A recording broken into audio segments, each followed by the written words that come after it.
Portions of the following program may be pre-recorded.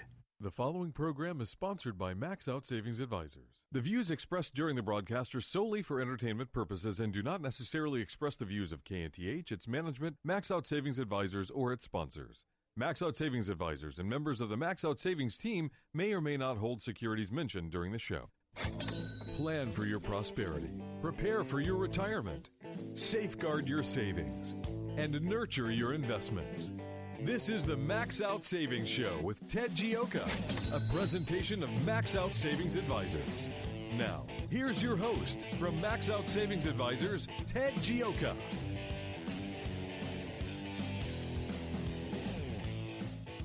Welcome to the Max Out Savings Show. I'm Ted Gioka, and we're talking savings, investments in your retirement here on the Max Out Savings Show. Our show is all about building up wealth, understanding the world today, and dealing with these complex issues of a rapidly changing world, and how do you manage that? How do you handle that through a basically 25, 30-year retirement plan? And that's something that's not easy. And so we're here to help you navigate through. We try to give you our view of the world, how we think things are going to break out, and we don't sit there and follow whatever the hot thing of the day is, or we analyze it. A lot of our stuff is different. We've been saying now for years that the 60-40, which is 60% stock, basically in the S&P 500 with a small amount in an overseas index, and 40% in basically the Bloomberg or one of the other bond indexes, is just not the way to go. In 2022, that 60-40 group had the worst performance in 100 years if you combine the stocks and the bonds together. And we continue. The rage was indexing. We're saying the age of indexing is coming to an end. We continue to believe that, and it's going to be stock picking. It's going to be risk management going forward. The world is really changing. We have war in the Middle East. We have the Straits of Hormuz shut down, and stock market says it's no big deal and nothing to see here. We have AI facilities going in all across the country. We have the most expensive build out. Really have to go back to the 1900s for the electricity build out for anything even remotely close. Although electricity build out was just incredible for the average human being, I think AI is a super opportunity for corporate America, but it's becoming questionable how good it is for the average person. And so much of spending in this country is really directed to corporate America that this is what we see more of today. So we have these huge valuations in the market, and it doesn't appear to be slowing down a whole lot. It just there's just enormous spending, across so many asset classes that it's just you just kind of wonder, what's going on. But if you look at it, there are some things that you want to watch. I mean, it's just an incredibly hot market. This week alone, we had the semiconductors just explode higher. Texas Instruments went up 19% in one day. Intel went up 21% in one day. And the interesting thing, it's not like these are – oftentimes you see these type of moves when some really big earnings come out and no one's expecting anything. These things have really been going up for quite a while, and yet they just keep going higher because people are now realizing you're going to need microprocessors as well as the AI processors to do business. Right now, NVIDIA has the biggest market cap, over $5 trillion. Alphabet, Google has $4 trillion. Apple has almost about $4 trillion. Microsoft $3 trillion. Amazon $2.8 trillion. They're all spending money like crazy, and with the biggest CapEx boom in history. So what's going on here And I think there's a lot of exciting things happening. But the most valuable company in the world is NVIDIA. Well, because they have the AI chip, the Blackwell chip that everybody wants, and they're the only producer. Well, that's not exactly true. Alphabet is going to be making, Google's making chips. If you look at AMD, they're making chips. If you look at Tesla in SpaceX, they're making AI chips. There's a lot of companies out there starting to make AI chips, but everybody wants the AI chips now. So you're getting this massive valuation on these companies, but what happens 2 or 3 years from now when the build out dies down?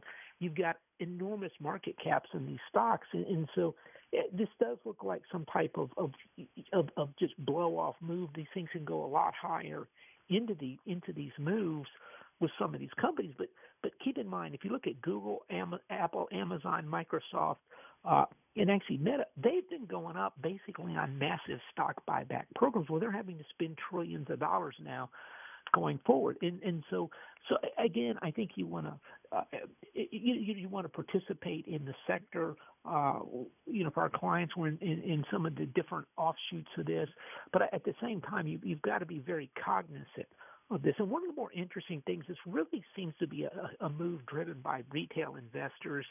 And which those tend to be fickle, can go the other way very quickly. So a couple things.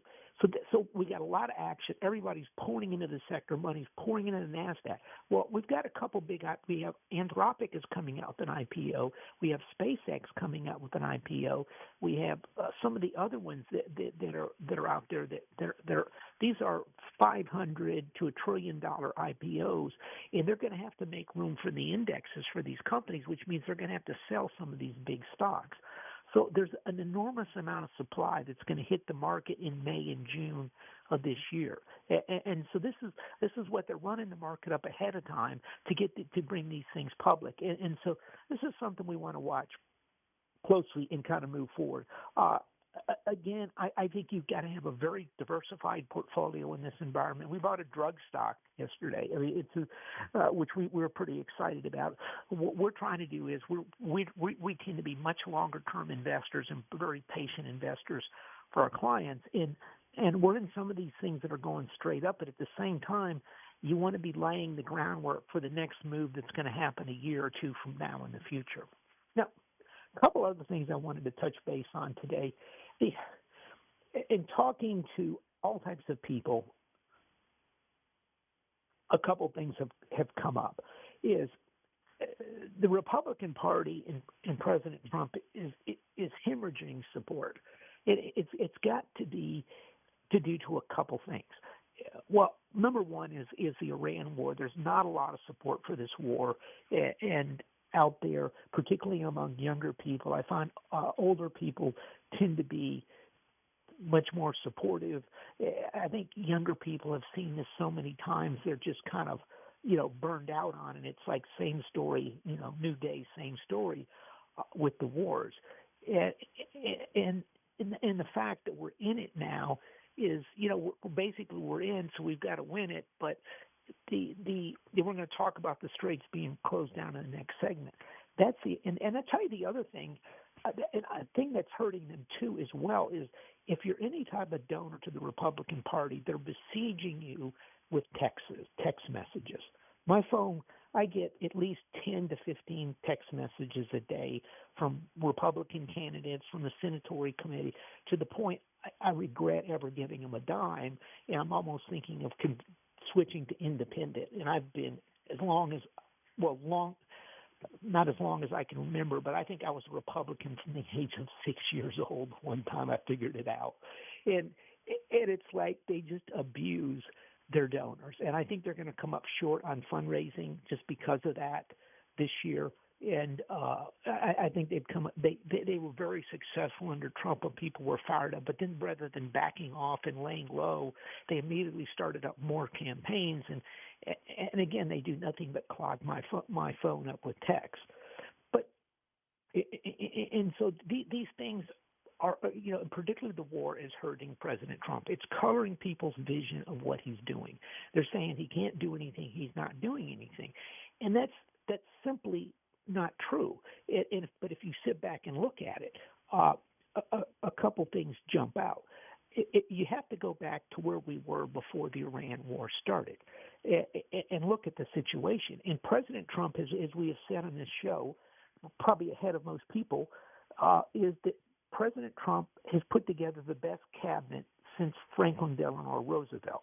These people are doers, they're movers, they're making big changes in everything from regulation over to how we view the world.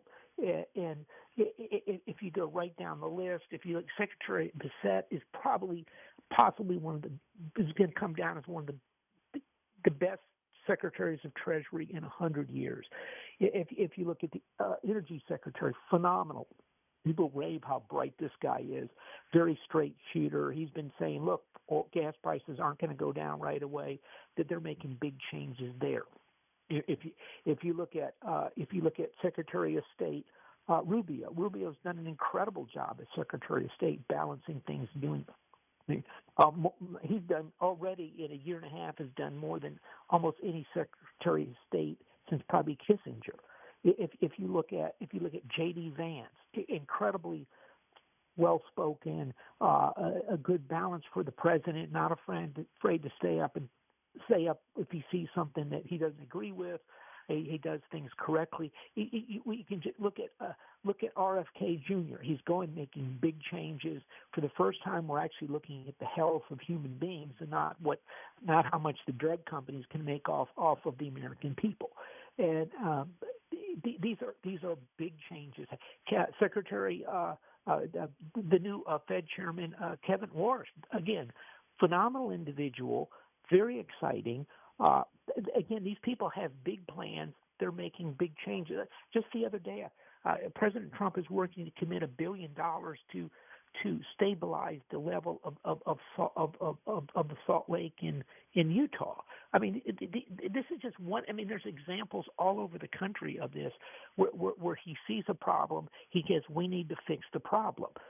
And if you look at Attorney General, they indicted the Southern Poverty Law Center. We have been talking about these people on the show for several years. They were attacking Charlie Kirk at the time. We said Charlie Kirk, they're deliberately attacking Charlie Kirk, and ultimately it resulted in the death, ginning up a bunch of hatred for Charlie Kirk, who was probably the greatest Christian evangelist of this century, was basically killed by hatred. Part of it ginned up by the Southern Poverty Law Center, and then in addition to that, it's turning out that some of these events and these Klan events and these other things were basically paid for by the Southern Poverty Law Center, and the Southern Poverty Law Center went in and started it's fundraising off for the event. Yeah, see, the Klan's right over there. You know, I saw. Look, I've lived in the South my whole life, and I think I've never met or come across a Klans member. This includes living in Houston, living in New Orleans, okay, back in the 60s, having a place in rural Georgia as well, which, you know, there's like moonshine stills were there. Never, ever heard the mention of anything at all, and all of a sudden the Klan pops up like a jack-in-a-box all over the country. You're like, where's the only place I saw the Klan was in the Blues Brothers movie, but these people, they created it so they could fundraise and create hate, and ultimately Charlie Kirk was killed. And so now we have a attorney general and a Justice Department going after them. But it's not just there; it's everywhere. We're going back to the moon with NASA. We are making big changes.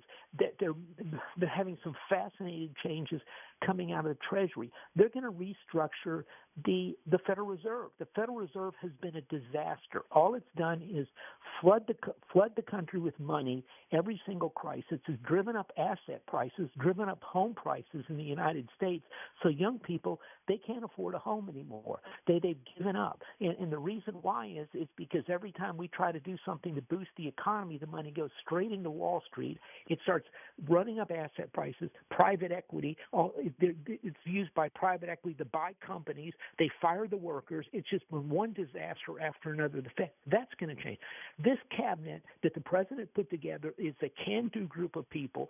The president is taking big decisions, rebuilding the country. And so understand this. These things are changing. The Iran war has overshadowed one of the greatest first year and a half of any president in history, probably since FDR. And we're going to talk some more about that after this quick break right here on the Max Out Savings Show. The Max Out Savings Show with Ted Gioka is taking your calls now at 713-339-1070. Ted Gioka will return after these messages.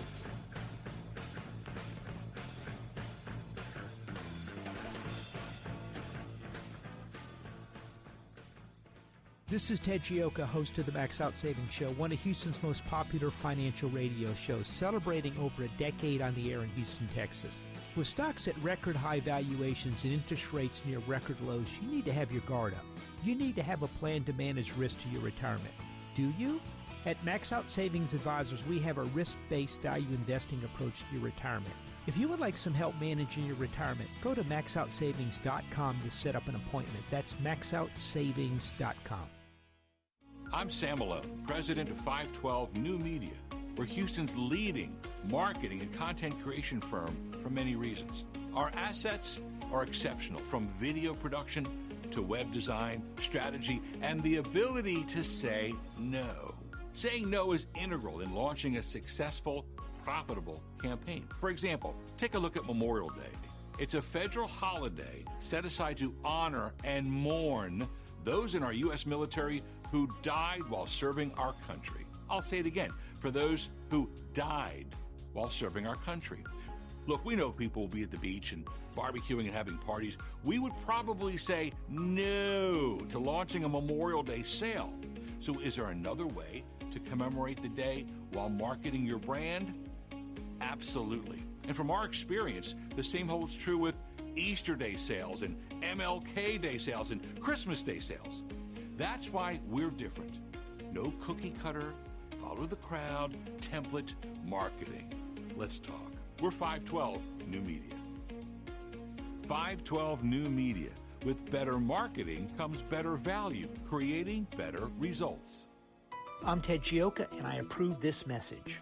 Max Out Savings is looking at rising interest rates, the bond market, and our country's spending to project the impact on your retirement. They use that data to help you flex to current conditions with your future in mind. Call 713-627-0400 to learn more. That's 713-627-0400 or maxoutsavings.com. Remember, you can hear the Max Out Savings program right here Saturdays at 10 a.m. on AM 1070 and FM 1033. The Answer. Once again, here's your host for the Max Out Savings Show, Ted Gioka. Welcome back to the Max Out Savings Show. We're talking savings, investment, and your retirement. We're just talking about there's become there's a lot of criticism of President Trump over the situation with the Iran war and other things, the back and forth, some of the different tweets is really it's eroding his support. And we've got to sit back and take a look and see what's really been done, and it's quite a bit. We were just talking about the tariffs. The Supreme Court has changed the tariffs. They're putting in new tariffs in. Everyone's all upset. This was the cornerstone of President Trump's economic policy. But the tariffs were going to generate about $200 billion a year, which is going to pay down the debt. Which is we've been running $2 trillion deficits for about 5 years now, and so now we can do a couple things. We can raise taxes on everyone and get the $200 billion, although we're basically pissing away $100 billion on this ridiculous war. But the flip side, and it's not a ridiculous war, but it's frustrating to me that we had everything going our way. We had the economy turned around. We had factories coming back to the United States. President Trump was on a roll, and we've got into this war, and it's eroded his support, and it's caused a lot of problems. It's raised gas prices, and people are frustrated. And so we have to sit back and look at and say, well, what has been done? Well, the tariffs, they're still going to have the tariffs, but the tariffs they're going to generate $200 billion, which is going to help pay down the debt, which means we don't have to pay taxes. But more importantly, he's using it to negotiate with companies to move factories back to the United States. For the last 40 years, we have sat back and watched China steal one factory after another, and more importantly, jobs for American workers back to the country. We had places like Ohio that just descended into meth and fentanyl dens as people and people lost all hope and basically became drug addicts. Because all the factories were shut down. They couldn't get a job. They couldn't find a job anywhere. They were on welfare, not making any money. And if you're poor in this country, it's not like if you're an immigrant coming in and they give you a $5,000 debit card and give you a free place to stay and a phone and everything else. Really, there's not much help for young people that don't have jobs. And unless you're an immigrant that came into the country. And so President Trump saw that. He came in. He's fighting to get these factories back. He dusted off the playbook that China had, read through it right here, listen to that. Oh, this is real interesting that China had on how to steal factories. And he goes, well, let's use that. We're not going to steal technology. Okay, we're not going to cheat, but we're going to sit there and put barriers of entry in place to force the factories to come back, and then we're going to negotiate. So we have auto plants coming back. We have battery plants coming back. We have aluminum processing plants coming back. We have rare earth materials plants coming back. We went through the COVID. 80% of our precursors for many drugs, including antibiotics, or 85% in that case was coming from China. Who knew? And all of a sudden, China cut us off, and now we're getting these plants back. It's the same thing with the drug companies. We had the highest drug cost in the world because we're paying for the research is so expensive, and we need to sit there and do this. And we go, okay, we'll pay the highest drug cost in the world, and you can sell your drugs cheaply overseas. And what did the drug companies do? They moved all their factories over to Ireland so they would pay a ridiculously low taxes on drug manufacturing. Those factories are now coming back to the United States. I mean, it's been a disgrace what corporate America did, to quote Jamie Dimon at J.P. Morgan, did to sit there and save $10 on some type of widget. And so that's changing. President Trump is fighting for working people in this country. And so we should understand that. And so when people look and they're all upset with different things, but look at what the positive President Trump has done. People tell me he hasn't done anything. That's ridiculous. Look at the factories that are coming back. Look at the changes. Look at having RFK in there as head of Health and Human Services. Look at the changes there. Look at the price of drugs coming down. We actually bought a drug stock this week because the stock had plunged and it went way down, and it has a popular weight loss drug. And we're like, oh, well, we were supposed to be getting $1,000 a month for it. Now people are just paying $150, so they all dumped the stock. And we said, well, wait a minute. If it's only $150 a month, it's a weight loss drug. A lot more people are going to use it. And actually, they've got a very, very valuable franchise that people don't understand. And so, but President Trump went in and negotiated to get these prices down. And so it is happening. These are big changes. President Trump came out and they're looking at putting Russia back into SWIFT. Now you said the SWIFT financial, the money transfers, like Ted. What does that have to do with retirement?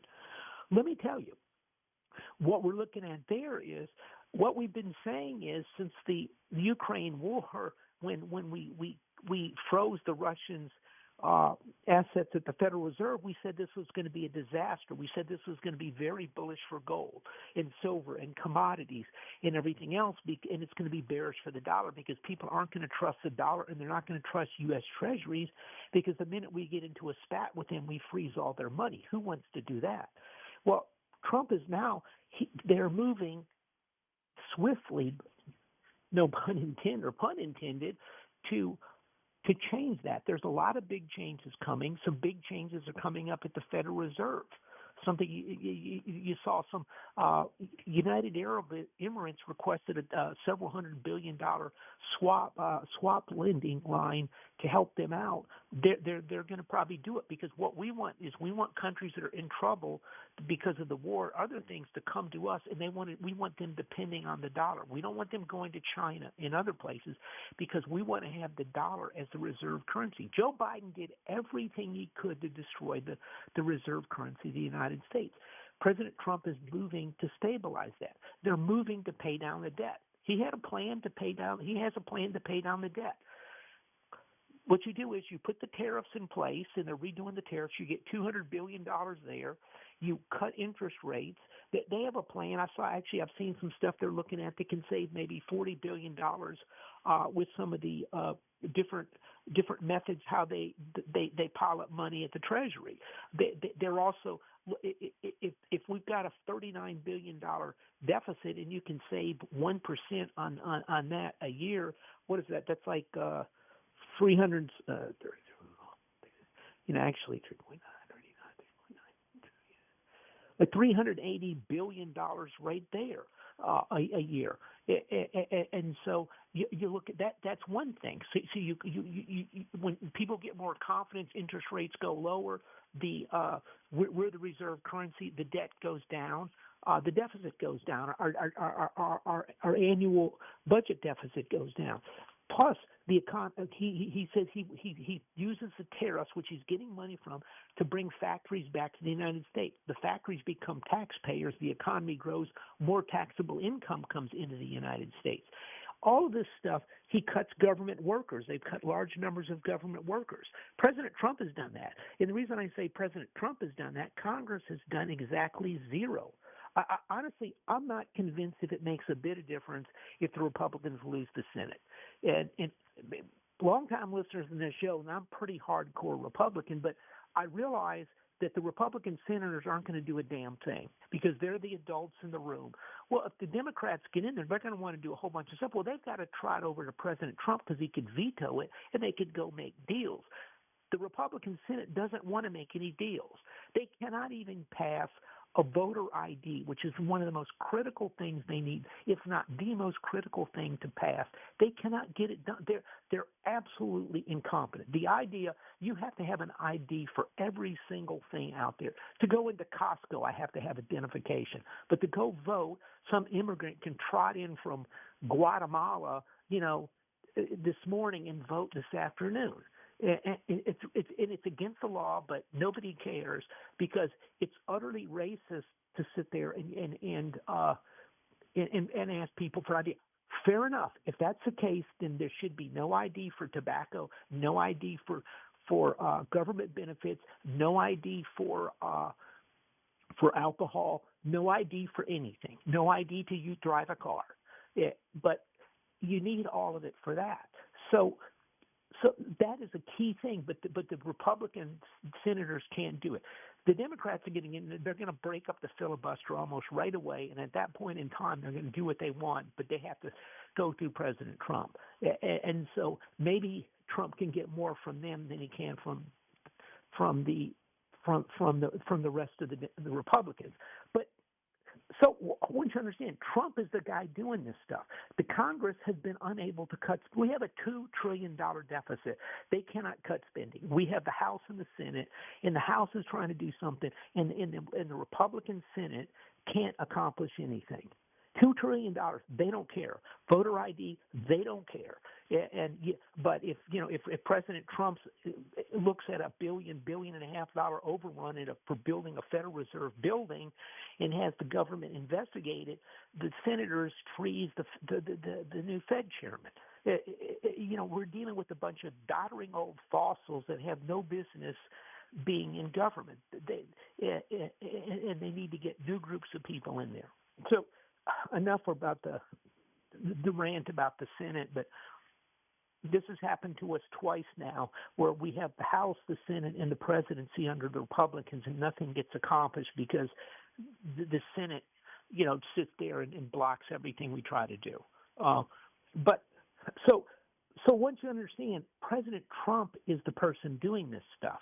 President Trump is going on a limb. He's got very, very competent people doing it. They're reducing regulations. They're looking at housing now, how to get housing. They figured out one of the biggest things for housing is if you can reduce the regulation in housing to build the house, you can get the house in quicker.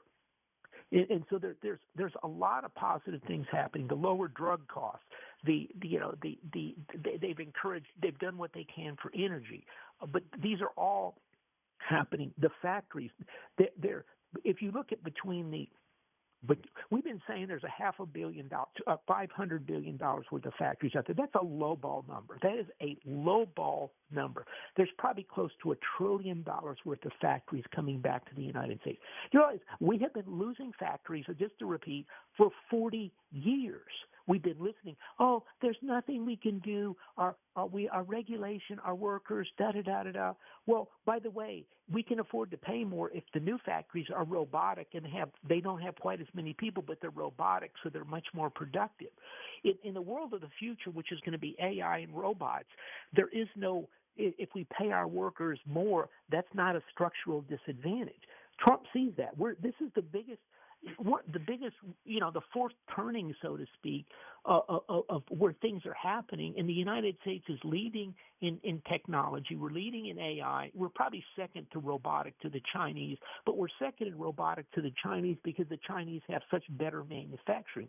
We're now getting there. We spent 40 years driving workers manufacturing out of the United States through basically the Chinese stealing the factories, ridiculous regulations on our part, and they're making big changes. The defense, we've been blowing through missiles as soon as the Ukraine war started, and then one of the skirmish last year with the Israelis were saying, look, guys, we don't have enough munitions. We're going through our munitions. We're in trouble. We've been saying that. Biden didn't do anything about that. Biden let the defense industry just sit there and do nothing. Well, what they did is they ran the defense industry for profitability. So they ran it basically like we're going to just produce, basically like the shale companies. We're not going to grow our production any at all. We're just going to maximize cash flow. So instead of we're not going to grow oil production, we're not going to grow missile production or plane production or ship production. We're going to run the factory so it cash flows the most. So we're going to slow it down a little bit, but we're going to make a lot more money and we're getting more cash. Well, the problem is we're short on missiles, we're short on drones, we're short on ships, we're short on fighters, we're short on bombs, we're short on everything now. President Trump called them in earlier this month and said, guys, look, we want to sit there. You're going to have to start running your companies to produce weapon systems, not to sit there and maximize profits and buy back shares and pay dividends. I understand that's part of your business, but look, if you can't do the job, we're going to get other people. He's talking to the auto industry. Auto industry, things aren't real good there. They're cutting back, shuttering people, but the one thing they can do is make a heck of a lot of cars. Well, why can't you make a heck of a lot of missiles on an assembly line? And so he's talking to those people. So again, President Trump is doing the job. He's been distracted, but his people, and again, he has put together the best cabinet. I mean, look through his cabinet; it's extraordinary. You've got Rubio, you've got J.D. Vance, you've got RFK Jr., you've got Secretary Bissett, you've got Kevin Warsh at the Fed. I mean, you just go right down the list of these people. I think the only place he's probably made a couple mistakes, I won't say mistakes, but some of the Fox guys, if you look, it's tough. They're more getting stuff. Business people are more about getting stuff done. Those people are like doers, the more so than some of the other guys, and that's been the real key on the whole thing is he's putting in doers, people that can get stuff done. J.D. Vance, I mean, he was a senator. Before that, he had his own a company that was involved in technology, and I think it was a private equity company in technology. You look at Chris Wright. This guy's done more. He's been in nuclear power. He started an oil company. I mean, President Trump talked to somebody, and they said, Mr. President, I'm not sure I want to be secretary. And they said, hey, the guy you should talk to is this Chris Wright guy. He's one of the brightest people in the industry. Trump calls him up and convinces him to come in. So understand, things are changing dramatically in the United States of America. I know sometimes it's frustrating when, the market opens up and the straits are open, and then at 3 o'clock in the afternoon, the straits are closed. The Iranians did something, and then the next morning, the straits are open. I mean, this stuff gets old, but underneath it, outside of the war in the Middle East, things are going very well in the United States of America, and that's what we wanted to talk about on the show. Tell you what, we're going to be back after this quick break right here on the Max Out Savings Show. If you've got savings and investment questions, Ted Gioka has answers. Call the Max Out Savings Show now at 713-339-1070. We'll be right back.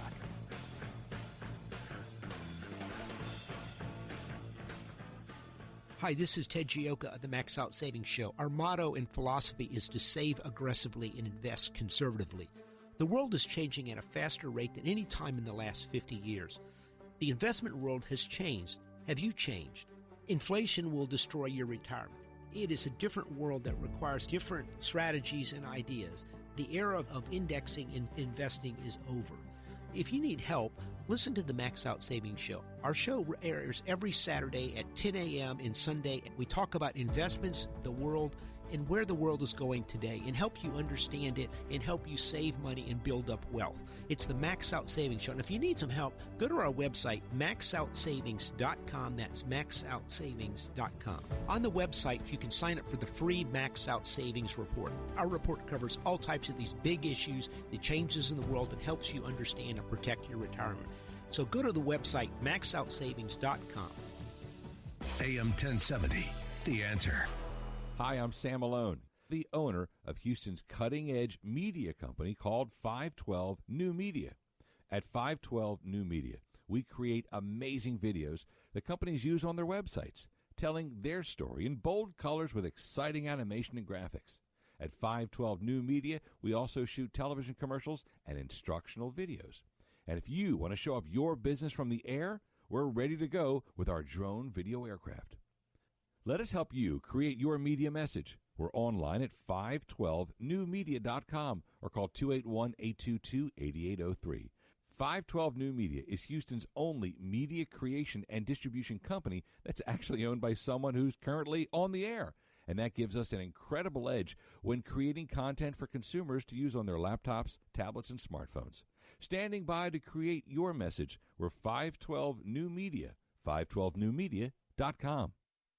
In the 1970s, the big song was the Bee Gees' Staying Alive. Well, it was difficult back then to stay alive if you were a retiree. Inflation was running rampant, and since then, over the last 25 years, it's gone away. Well, inflation's coming back, and it's going to endanger your retirement. If you're a retiree, inflation is your biggest enemy. Hi, this is Ted Gioka of the Max Out Savings Show. If you need help with your retirement, I'd like to help you out. Go to maxoutsavings.com. That's maxoutsavings.com, and we'll show you how you manage through inflation. Don't let inflation destroy your retirement.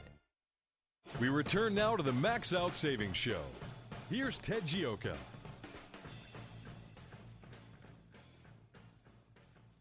Welcome back to the Max Out Savings Show. We have a caller calling 713-339-1070. Howard, welcome to the Max Out Savings Show. Hello. Hello, Howard. Welcome. Hi. Fine. Thank you. Just a comment more than anything. 45 years in the engineering manufacturing business. Had an automation business in the late 90s. Had a large contract with Dell, and come to find out it got canceled because production got moved over to China. And in that particular case, and in that industry, and I worked in automation, started out in defense for Hughes Aircraft, which is something else now, the oil business.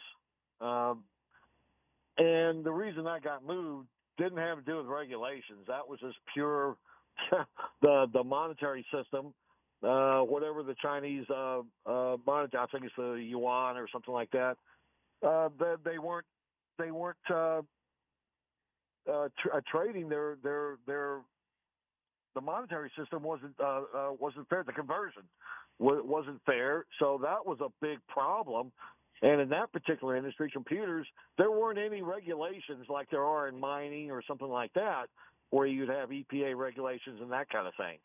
All right, so that's one perspective. And the other thing you mentioned about the KKK, well, that just all of a sudden they popped up. Well, I grew up in Houston. Okay, I'm in my mid-60s, and there was a place on 225 in Red Bluff, okay, the KKK regional headquarters, and it was still there until somewhere between 89 and like 92 or 3.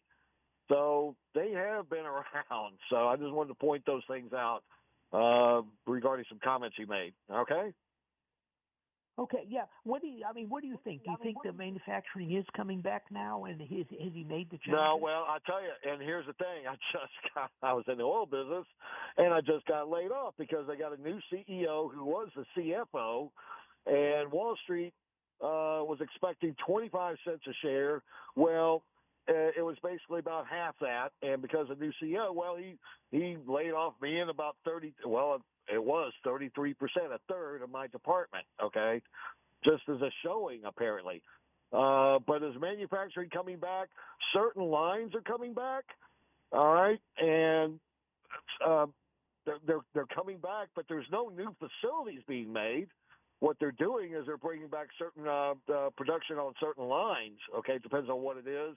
But everybody's realizing, and that you can't, number one, you can't trust the Chinese when it comes to their products, at least for the high-tech stuff. In the oil business, API specifies we cannot use anything from China or India, okay? I don't care if it's a screw to hold up an exit sign, okay?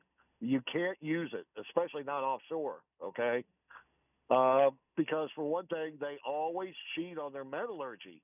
If it's 316 stainless steel, it's just barely 316, okay? And which is critical because it has more nickel, which allows for better corrosion resistance and things like that. And I can tell you a whole lot of different things where they cheat hand over. It's amazing.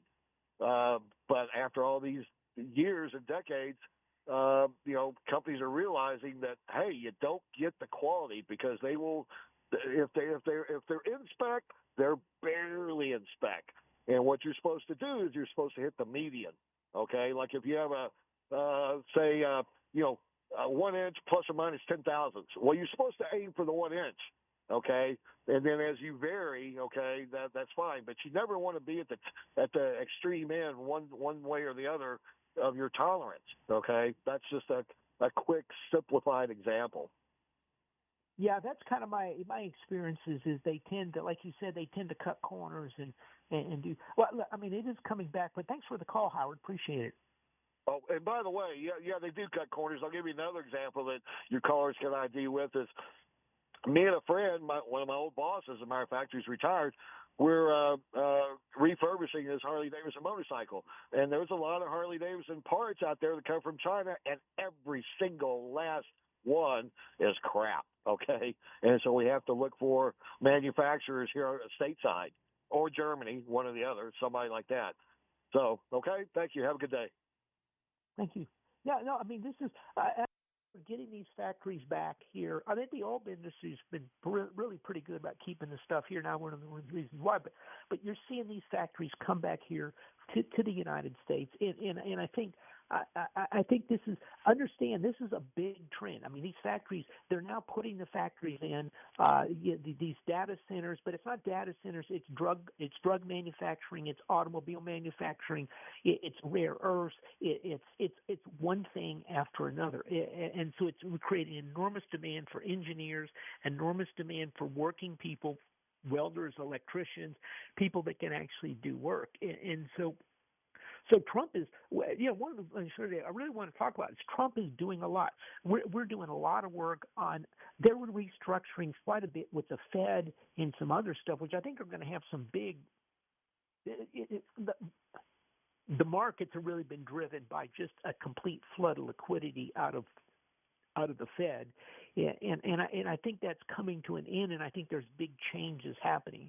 I was actually looking at some stuff a friend of mine sent out the other day, and I was absolutely shocked at the balance sheet of J.P. Morgan. The only time I've been more shocked was when I saw the balance sheets in 2007 on the with the investment banks. And at the time, after I wrote on our Max Out Savings Report, which we send out once a month, that I felt like one of them was going to fail soon. And this was in, I want to say, October maybe of 2007. And only thing I was wrong, I thought it would be Lehman Brothers was actually Bear first that failed. And it's not that J.P. Morgan's balance sheet is going to fail, but I was shocked at really the amount of loans and the very small amount of loans in their balance sheet. And it's interesting. J.P. Morgan has announced that they're going to try to put $1 trillion of loans in helping manufacturing and factories in the country. There's a reason why that Jamie Dimon said that, and I think this is a big trend which you're going to be hearing more about on the show over time. I think this is a big trend that's going to affect investment markets in the United States, and we're on top of that. We're making some moves now due to some of the stuff we're discovering. These guys are making big changes. Secretary Bissett, people forget when the British pound collapsed, he was one of the architects of that. He realized that the British the housing loans were adjustable rate, and so if the Bank of England started raising rates to defend the pound, it was going to crush the homeowners, and so they doubled down. George Soros did, and Stanley Druckenmiller was in that, and these guys are very smart people. But now we have this in our camp, and he's making these changes to protect the dollar because he understands weakness. Kevin Warsh, I think, worked with Druckenmiller as well. These are very smart people. They're going to change the system. The road has come to an end that every single time the market goes down 10%, the Federal Reserve floods the system with money in a panic, okay, because it's creating a huge wealth disparity in the United States, and they're going to push that wealth back into the country through manufacturing, factories, lending, and different things like that. And so these things are all going to be happening. When we're writing about them, a lot of exciting stuff happening. A lot of this has just been kind of in the fog of war with Iran has been lost, and we want to look at the positives and the negatives. And there's nothing I can do with President Trump in his statements out on X or his social media. It's honestly atrocious, but I'm sure many people have tried. But if the people he has in place in all these organizations, just look. I didn't admit to me. Look at Lee Zeldin over at EPA. Look at Tulsi Gabbard. I mean, Susie Wiles does an incredible job. I mean, all these super powerful people seem to be afraid of her, which is a positive. And they're doing stuff. I think the other day the talk was that she told them she didn't want them flying all over the world. She wanted them concentrating in the United States. I mean, these people are can-do people, just pretty much across the board.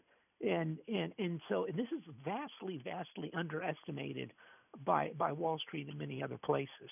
So that's one of the things. What else did I want to hit on here today?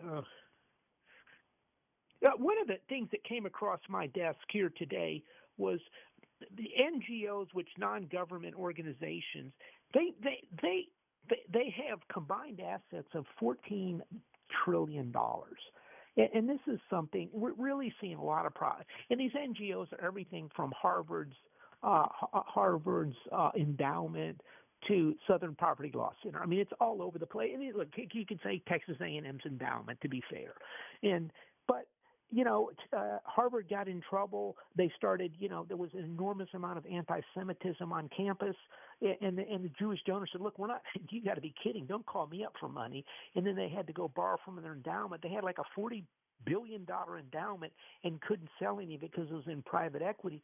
But too much of that stuff, $14 trillion. These endowments and these different non-government organizations out there have become a real problem. They're not paying any taxes. They're operating kind of like government agencies with big political agendas in many cases, and they're a problem. It's fascinating. People are now understanding the homeless in California. The reason why they're there is they are so profitable for NGOs. They're getting billions of dollars, quote, helping the homeless people. You can't get rid of the homeless people because wealthy donors, Democratic donors in California, are going to lose billions of dollars in income. It's pathetic. And so, again, they're starting to go after that. We saw with the Southern Poverty Law Center today, this week, we're finally seeing them start looking at some of these organizations out there. But so Trump is doing things, big things happening. A couple other things I want to remember. Look, the war is continuing with Iran. What is lost in the fog of war there as well is, look, there's not much oil is coming out of the Persian Gulf, which is 20% of the oil. Well, it's less than 20%. 20% of the NGL. That's not going through there hardly at all. Chemicals, fertilizer. This is a problem. It's gumming up the world's financial system. It's going to cause inflation. We're like 6, almost 8 weeks into this, and it's going to take, at best case, probably close to a month to reach. This is going to be a problem. So underneath all the happy talk on Wall Street, got to be careful and continue to have that defensive plan in place. If you need some help, go to our website, maxoutsavings.com. We're going to be sending out our newsletter here shortly. We write about a lot of these things in the newsletter, talking about markets, retirement, understanding how to deal with it. You got to deal with 30 years of retirement. How do you deal with that when you have this type of world we live in today? There's ways to do it. It's free newsletter. It's Max Out Savings Report. Just go to maxoutsavings.com. If you need some help managing your retirement funds, have an old 401k. That's what we do at Max Out Savings Advisors. We're value investors in the stock and bond markets. We hold the assets at Charles Schwab and manage them for you. So just go to our website, maxoutsavings.com. You email me or give us a phone call. We can set up an appointment here in Houston, Texas. This is where our headquarters is. And I'll sit down and meet with you and show you how we manage funds. It's maxoutsavings.com. But at a minimum, sign up for the free newsletter. In the interim, remember our motto and philosophy, which is to save aggressively and invest conservatively. Look, this is where it all begins. Save aggressively, invest conservatively. This is how you build up wealth over the long term. It's not that hard. It's relatively simple. There's all types of tax benefits and everything in your 401k. Take advantage of those. And then you retire or have an old one you need to manage, come talk to us. But in the interim, take charge of your retirement. I hope everyone has a great weekend. We'll see you next week right here on the Max Out Savings Show. This has been the Max Out Savings Show with Ted Gioka, a presentation of Max Out Savings Advisors. Join us next Saturday at 10 a.m. for the Max Out Savings Show with Ted Gioka on AM 1070. The Answer.